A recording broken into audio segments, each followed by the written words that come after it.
మీకు ఒక విషయం చెప్పనా, మూఢనమ్మకాలంటే ఇప్పటికి మనలో కూడా ఉన్నాయి. పేరుకు క్రైస్తవులమే, వాస్తును చూడకుండా ఇప్పటికి ఎవరు ఇల్లు కట్టుకోరు. ఎంత పెద్ద నమ్మకం తెలుసా?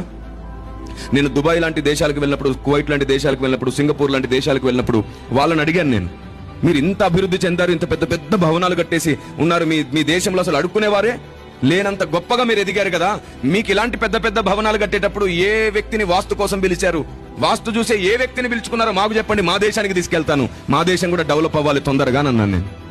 అప్పుడు వాళ్ళు అన్నారు, వాస్తులేంటి, మేము వాస్తులు బీస్తులు నమ్ముకోలేదు, మేము వాస్తవాలు నమ్ముకొని బతుకుతున్నాం అన్నారు వాళ్ళు.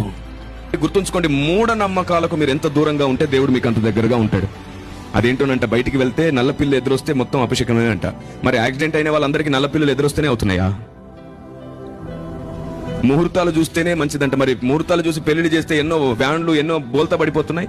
ముహూర్తాలు చూసి పెళ్లి చేసుకున్న వాళ్ళే విడాకులు అయ్యాయి. ముహూర్తాలు చూసుకున్న వాళ్ళే భర్తలు చనిపోయారు, భార్యలు చనిపోయారు.